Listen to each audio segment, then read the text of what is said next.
The Grand Celestial Hotel sparkled with 10,000 Christmas lights as I pulled my aging Toyota into the circular drive. Valets in crisp uniforms rushed to handle the arriving luxury vehicles. Mercedes, Audis, even a Bentley, while my car sat idling waiting for someone to acknowledge it. "Miss." A young valet finally approached, his expression polite but his eyes telling a different story. "Are you here for an event or?"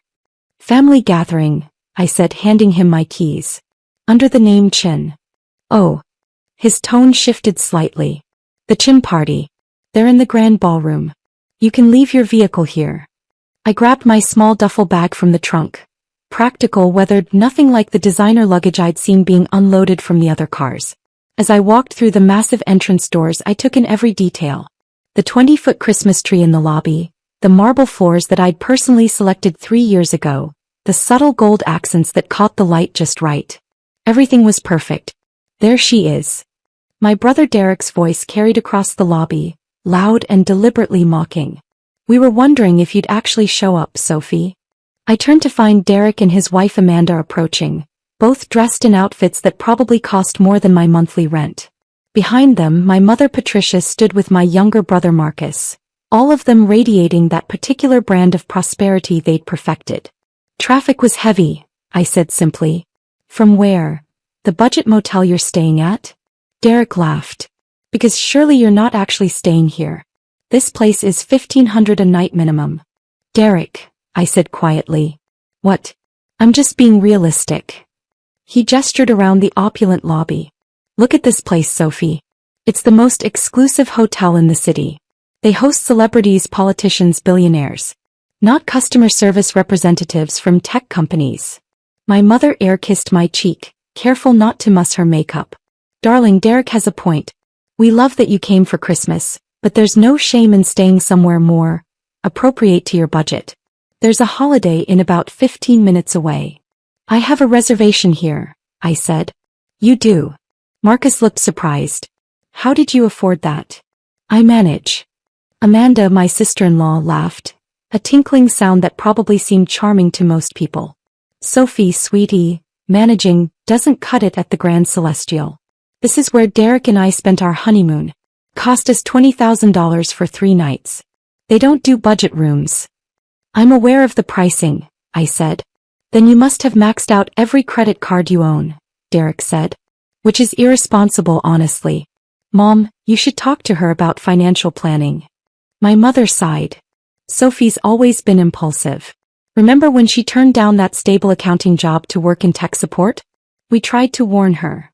A group of hotel staff walked past and I recognized Victoria, one of my front desk managers. She caught my eye and gave a subtle nod. "Not yet, I told her earlier.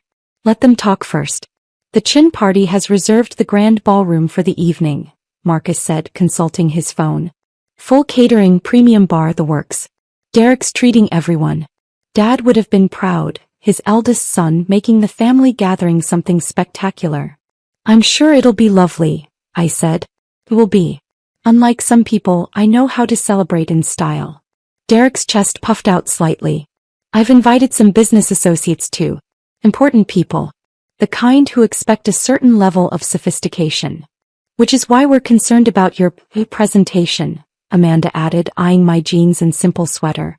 "This is a formal event, Sophie. Please tell me you brought something appropriate to wear."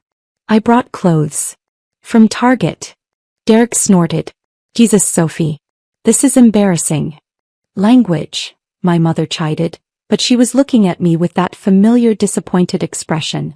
"Sophie dear, you know we love you, but you have to understand, tonight is important for Derek's business relationships. We can't have you looking like you just came from work at a call center." "Tech support," I corrected. "Not a call center." "It's the same thing, isn't it?" Marcus shrugged. "Phone work. Customer complaints. Not exactly prestigious." I watched them, these people who shared my DNA but knew almost nothing about my actual life. Derek, who'd taken over our father's import business and run it competently if not brilliantly. Marcus, who worked in middle management at a pharmaceutical company. My mother, who'd married well twice and considered that her greatest accomplishment. None of them had ever asked what I actually did in tech support. They just assumed. The reservation desk is this way, Derek said, gesturing. You should check in before the evening events start. And Sophie? Maybe see if they have a house phone you can use to call that Holiday Inn. I'm serious about this. You can't afford to be here. We approached the gleaming check-in desk where 3 staff members worked efficiently. I recognized all of them, Martin, Elena, and James. They'd been with the hotel since opening day. Reservation under Sophie Chin, I said to Elena. Her fingers flew over the keyboard and I watched her eyes widen slightly. Yes, Ms. Chin. We have you in the penthouse suite. The silence behind me was deafening. The penthouse suite? Derek's voice cracked slightly.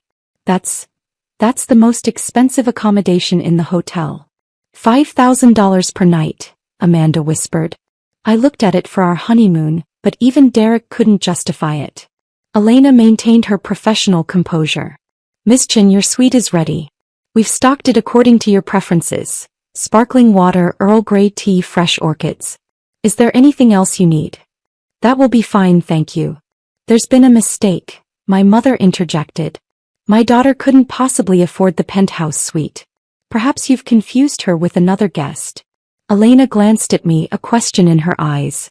I gave her a slight nod. No mistake, ma'am. Miss Sophie Chin, penthouse suite, 5 nights, all amenities included. 5 nights. Marcus's voice squeaked. That's $25,000. Sophie, what have you done? My mother's hand flew to her chest. Have you stolen someone's identity?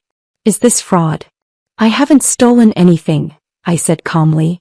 Then how? Derek sputtered. Tech support doesn't pay that kind of money. Even senior positions cap out at what, $70,000 a year?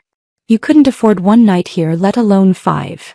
Maybe she has a sugar daddy, Amanda suggested, then covered her mouth. Oh, I'm sorry. I shouldn't have said that. You absolutely should not have, I agreed, my voice still level. A distinguished man in his late 50s approached the desk. Charles Morrison, my general manager. He'd run 5-star hotels around the world before I'd recruited him 3 years ago with an offer he couldn't refuse. Good evening, he said with a warm smile. Miss Chin, wonderful to see you. I trust your drive was pleasant. It was, thank you, Charles. Charles. Derek looked between us. You're on a first-name basis with the general manager? Miss Chin is one of our most valued guests, Charles said smoothly. We're always delighted when she stays with us. But she's here every Christmas, my mother protested. You're saying she stays here every year? In the penthouse. Among other times, Charles confirmed. Miss Chin has excellent taste in accommodations. This is insane. Derek turned to me. Sophie, you need to explain what's going on. Have you been embezzling? Taking out massive loans? Because there's no legitimate way you can afford this lifestyle. Derek, I think you should lower your voice, I said quietly. You're creating a scene. I'll create whatever I want. You show up here pretending to afford luxury accommodations while the rest of us work honestly for our money. Honestly. I raised an eyebrow. You inherited Dad's business, Derek. You didn't build it. His face reddened. I've grown it. I've doubled revenue in 5 years. Have you? I kept my tone neutral. Because last I heard from Dad's old partner, revenue was actually down 18%. You've been cutting corners on quality to maintain profit margins and it's starting to show. How would you know anything about my business? I pay attention. Charles cleared his throat delicately. Perhaps this conversation would be better held in private? We do have other guests checking in. No, Derek said firmly. I want answers now. Sophie, where did you get the money for this hotel? I looked at my mother, at Marcus, at Amanda, at Derek's furious face. They were all waiting, convinced they were about to uncover some scandal, some proof that I'd failed just as spectacularly as they'd always predicted. I work for it, I said simply. Tech support doesn't pay this much. You're right. Tech support doesn't. Then what? My mother stopped. Sophie, what exactly do you do?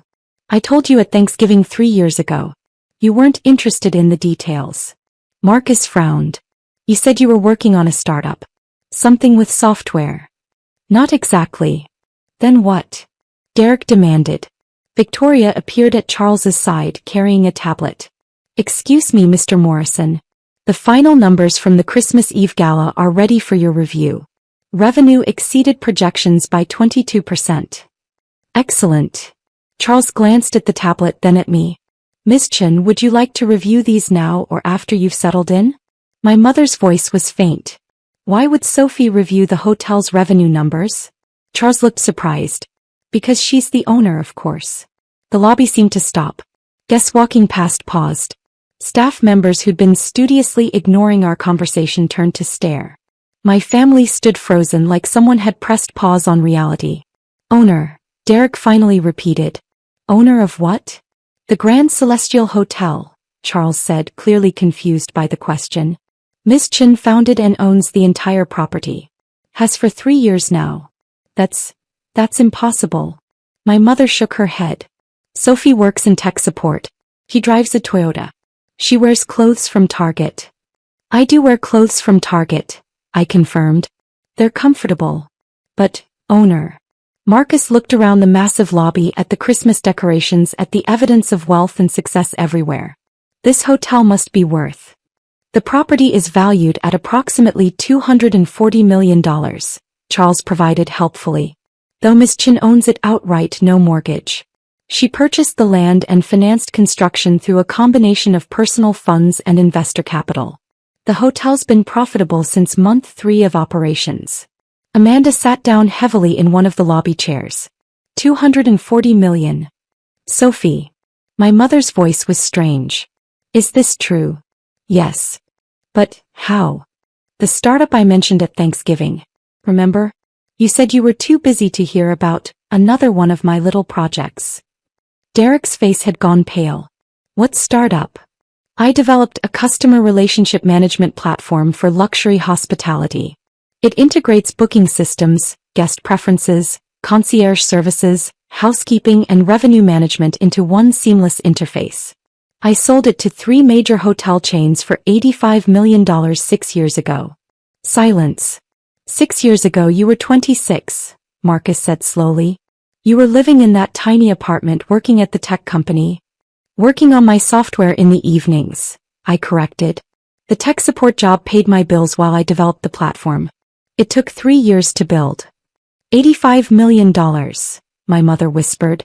After taxes and paying back my initial investors, I netted about $50 million. I used $30 million to purchase this land and build the Grand Celestial. The rest I invested in a diversified portfolio that's performed reasonably well. Victoria stepped forward, her tablet extended. Ms. Chen, I hate to interrupt, but the architectural firm called about the Singapore property. They need your approval on the lobby designs by tomorrow. Singapore property? Derek's voice was strangled. We're expanding internationally, I explained. The Grand Celestial Singapore will be our second property. Construction starts in March. We're also in negotiations for locations in Paris and Tokyo. Charles smiled. Ms. Chen has built a remarkable brand. The Grand Celestial isn't just a hotel, it's an experience. We've won 14 industry awards in 3 years, including Best New Luxury Hotel and Excellence in Guest Services. The waiting list for New Year's Eve is 6 months long, Victoria added. We're completely booked through next Christmas already. My mother reached for a chair, sitting down beside Amanda. Sophie, my daughter Sophie, owns this hotel. And drives a Toyota, Derek said, still stuck on that detail. Why? Because it runs well and gets good gas mileage. Why would I need something else? Because you're rich. Being rich doesn't mean I need to be wasteful. Amanda found her voice. The Target clothes are comfortable and well made. I don't need designer labels to feel successful. But we thought. Marcus trailed off. We all thought you were struggling. Barely making it. You assumed that, I corrected gently. I never said I was struggling. You just decided that tech support meant failure. Because you never corrected us. Derek's voice rose again. You let us think you were poor. I tried to tell you about my work multiple times. You weren't interested. My mother's eyes were filling with tears. At Christmas 2 years ago, you tried to talk about your business. I said I didn't want to hear about computers at dinner. I remember. And last Easter, Marcus added slowly. You mentioned you were traveling for work. I made a joke about budget airlines. I was flying to Dubai to tour luxury hotels for research. First class, but you're right, you did make that joke. Derek sank into a chair. At Thanksgiving, when I was bragging about doubling Dad's revenue. You hadn't actually doubled it. I knew that because I'd checked the business filings. But you seemed happy believing it, so I didn't correct you. This whole time, my mother said softly, we've been patronizing you, feeling sorry for you, making little comments about your car, your clothes, your simple life. Yes. Why didn't you stop us? I tried. You didn't listen. After a while, I realized you needed to believe I was struggling. It made you feel better about your own choices. Charles's phone buzzed. He checked it and smiled. Miss Chin, the mayor's office called. They want to confirm your attendance at the New Year's charity gala. You're receiving the Entrepreneur of the Year award. The mayor knows her? Marcus's voice was weak. Miss Chin is quite prominent in the business community, Charles said. She sits on the boards of 3 nonprofits, mentors young entrepreneurs, and has donated over $10 million to local charities in the past 3 years. 10 million, Derek repeated numbly. The Grand Celestial also provides free venue space for charitable events, Victoria added. Last month, we hosted a fundraiser for children's literacy. Miss Chin personally donated matching funds that raised over $500,000. My mother was crying now quietly. We've been horrible to you. You've been dismissive, I agreed. There's a difference. Is there? Derek looked at me, really looked at me, maybe for the first time in years. Sophie, we've spent years making fun of your car, your clothes, your job, your life. And all that time, you were more successful than any of us. Success isn't a competition, Derek. Isn't it though? Dad always said. Dad said a lot of things. Some of them were wrong. Marcus stood up, walking closer to me. Why are you here? For Christmas, I mean. After how we've treated you, why spend the holiday with us? Because you're my family. And I kept hoping that eventually, you'd see past your assumptions and actually ask about my life. We never did, my mother said. Not once. No.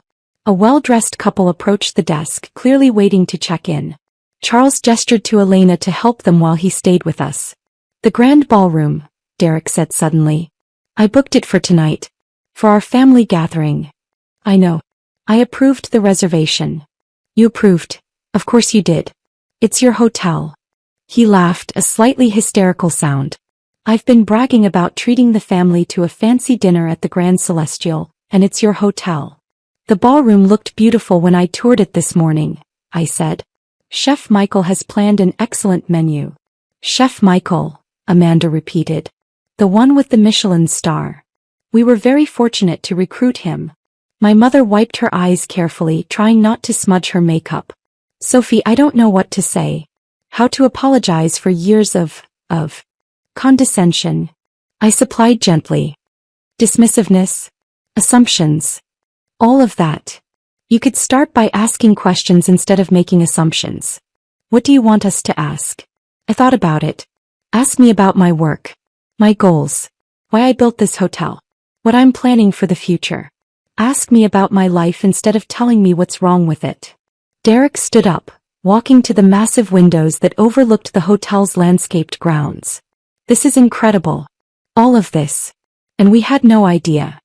You didn't want to know. He turned back. That's fair. That's completely fair. He took a breath. Sophie, tell me about the hotel. Why this? Why hospitality? Because I believe luxury should include warmth. Most high-end hotels are cold, impersonal. I wanted to create spaces that were both elegant and welcoming, where guests feel valued, not just processed. The software you developed, Marcus said. The CRM platform. That's what made this possible. It gave me the capital and the industry connections. But the vision was always there. Even when I was working tech support, I was studying hospitality, touring hotels, learning what worked and what didn't. Victoria approached again, this time with a small wrapped box. Miss Chin, this arrived for you.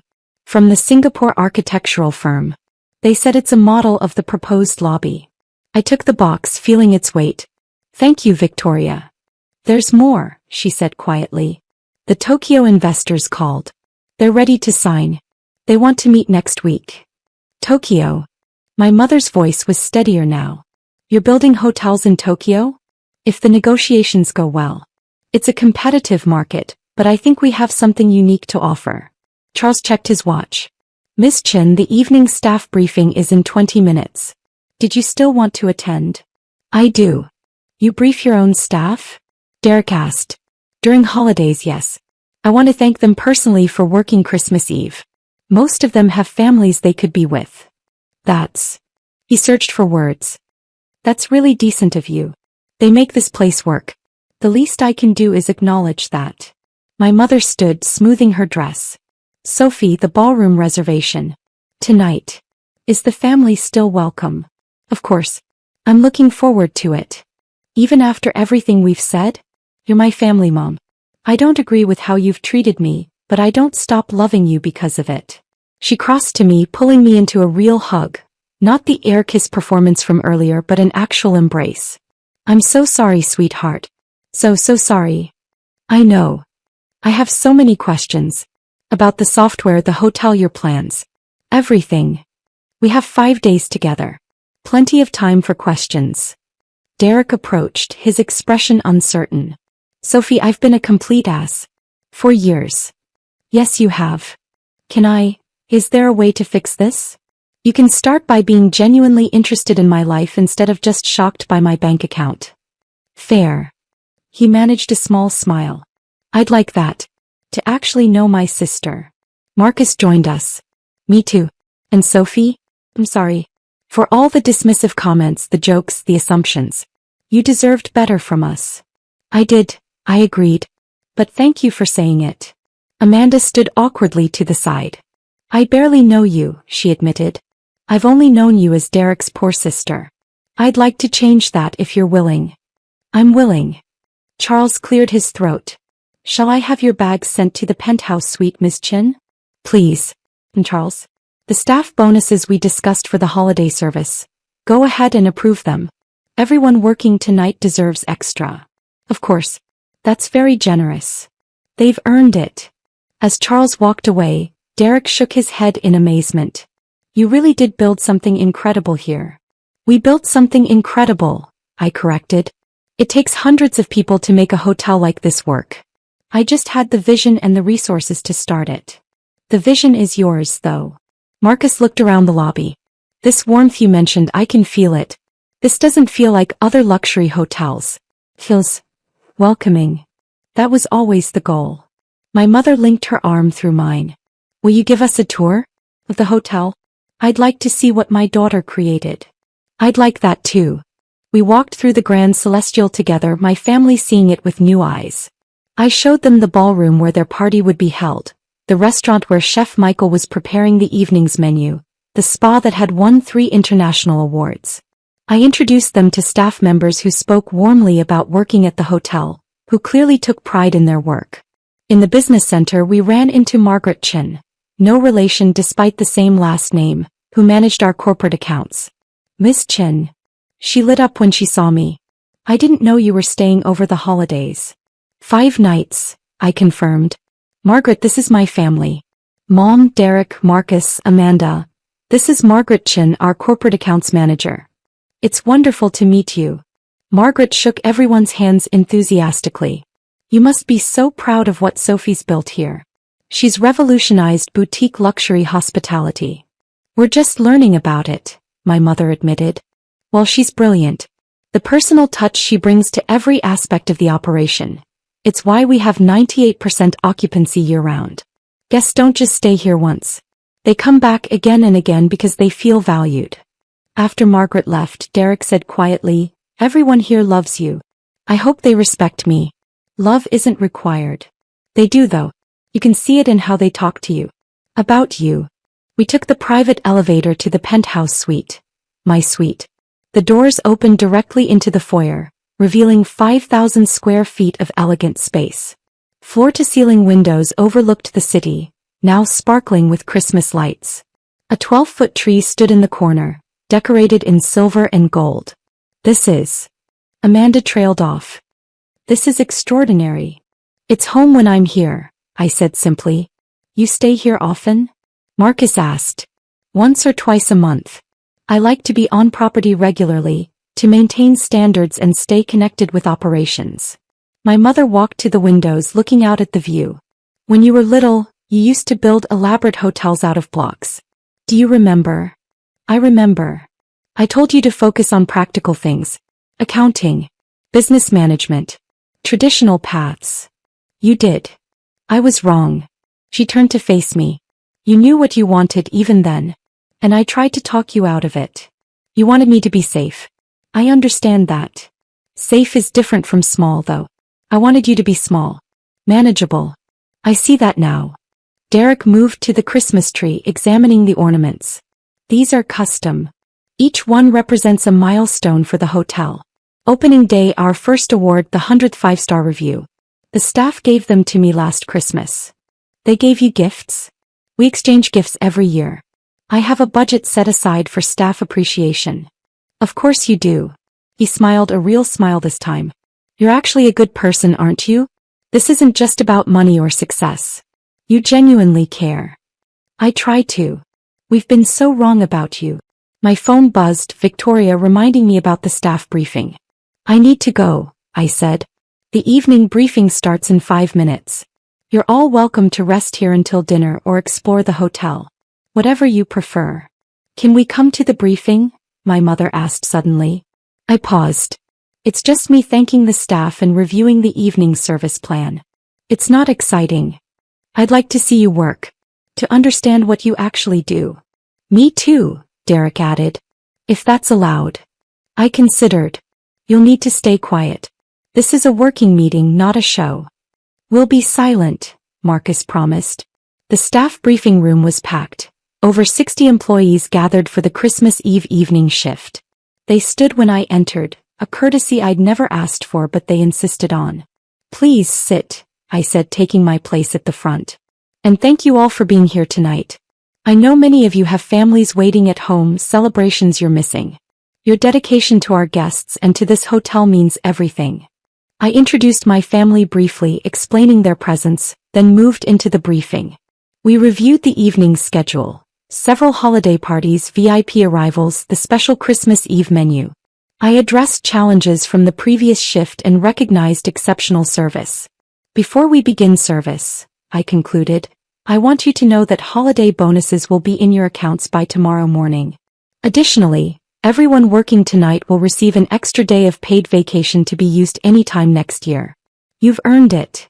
The applause was spontaneous and warm. After the briefing, as staff filtered out to their posts, several approached to thank me personally. I saw my family watching from the side, seeing me in this context for the first time. They really do love you, my mother said as we left the room. They appreciate being valued. It's not complicated. We returned to the penthouse suite to change for dinner. I'd arranged for clothing to be provided for anyone who needed it. Turns out my family had dressed appropriately, so it wasn't necessary. The grand ballroom had been transformed into a winter wonderland. Derek's party planning had been excellent. He'd always had good taste, even if his judgment about people had been lacking. About 40 guests mingled under crystal chandeliers, champagne flowing freely. Several of Derek's business associates approached him, and I watched him struggle with how to introduce me. This is my sister, Sophie, he finally said to a man I recognized as a major real estate developer. She's in hospitality. Oh. The man smiled politely. What do you do? I own the hotel, I said simply. His expression changed completely. You're Sophie Chin? The Sophie Chin who built the Grand Celestial. That's right. I've been trying to get a meeting with you for 6 months. Your assistant keeps saying you're booked. I am booked. We're expanding internationally. I heard. Singapore, Paris, Tokyo. Ambitious. Necessary if we want to establish the brand globally. For the next hour, I found myself surrounded by Derek's associates, all of them wanting to discuss business, partnerships, opportunities. My brother watched from the side, his expression complex. Finally, he pulled me aside. This is your world, isn't it? These people, they respect you. They want to work with you. Some of them, yes. And I brought them here to impress them with a party at a fancy hotel. Your hotel. It's a lovely party, Derek. You should be proud. I'm not, though. I'm embarrassed. All this time I've been the successful older brother and you've been quietly building an empire. It's not an empire. It's a business. A business worth hundreds of millions of dollars. The value isn't the point. Then what is? I thought about it. Creating something meaningful. Building spaces where people feel valued and welcomed. Proving that luxury and warmth aren't mutually exclusive. You've done that. Everyone can see it. I hope so. Dinner was spectacular. Chef Michael had outdone himself. As we ate, my family asked questions. Real questions about my work, my plans, my vision. They listened to my answers, actually listened instead of waiting for their turn to talk. The Singapore property, my mother said over dessert.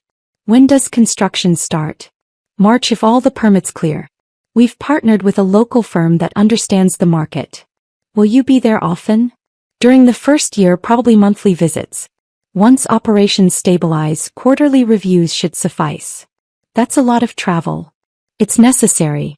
I can't build a culture of attentiveness if I'm not willing to be present myself. Marcus leaned forward. The staff clearly adores you. How do you maintain that across multiple properties? Regular communication. Fair compensation. Treating people like the professionals they are. It's not complicated. Most businesses just don't bother. And the expansion plans? Derek asked. Where do you see the brand in 5 years? 5 properties across 4 continents. Each one adapted to its location but maintaining our core values of warmth and excellence. That's incredible, Amanda said softly. After dinner, as guests mingled, the mayor arrived. I'd invited her personally. She found me quickly, pulling me into a warm hug. Sophie, the hotel looks magnificent. Thank you for coming, Mayor Richardson. I wouldn't miss it. And congratulations again on the Entrepreneur Award. Well deserved. My family watched this interaction with wide eyes. Mayor, I said, this is my family. Mom, Derek, Marcus, Amanda. This is Mayor Richardson. The famous family. The mayor shook everyone's hands. Sophie talks about you all the time. She does. My mother looked surprised. Of course. She's very proud of Derek's work in import-export, Marcus's pharmaceutical career. And Mrs. Williams, she mentioned you were thinking of retiring soon. Yes, possibly. Sophie thought you might consider consulting for the Grand Celestial. She says you have excellent business instincts. My mother's eyes found mine. She said that. I did, I confirmed. If you're interested. I'd be honored. As the evening wound down, my family gathered on the penthouse suite's terrace, looking out over the city. This has been the strangest Christmas Eve of my life, Marcus said. Finding out your sister is secretly rich? Derek suggested. Not secretly, I corrected. Just privately. There's a difference. Finding out we've been idiots, Derek amended. Complete idiots who dismissed you for years. You weren't idiots. You were just wrong. Generously put. My mother slipped her arm through mine. Sophie, thank you. For what? For not giving up on us. For inviting us here, showing us your life, giving us a chance to really see you. You're my family. That doesn't change even when we frustrate each other. We've done more than frustrate you, Derek said. We've been cruel, dismissive, condescending. Yes. And you still invited us to your hotel for Christmas. I still love you, Derek. All of you. Even when you drive me crazy. How do we fix this? Marcus asked. How do we move forward from here? By being honest. By asking instead of assuming. By treating each other with respect instead of judgment. We can do that, my mother said firmly. We will do that. And Sophie. Derek's voice was serious. I want to learn from you. About business, about leadership, about building something meaningful. Will you teach me? If you're genuinely interested. I am. I've been coasting on Dad's legacy for years. I want to actually build something of my own. Then I'll help you. As midnight approached, we stood together watching the city lights, a family that had been broken by assumptions and pride, now tentatively rebuilding on a foundation of honesty. Next Christmas, my mother said, I want to host. My house. Just family. No business associates, no parties. Just us talking honestly. I'd like that, I said. Me too, Derek added. And Sophie? I promise. No more jokes about your car. I don't mind jokes about my car. Just ask me about the rest of my life too. Deal. The grand celestials sparkled below us, every window glowing warm against the winter night. My hotel. My vision. My success. But standing with my family, beginning to truly connect for the first time in years, I realized success had many definitions. The hotel was one kind of achievement. This moment, this honest connection with people I loved, was another entirely. And as Christmas Day began, I was grateful for both.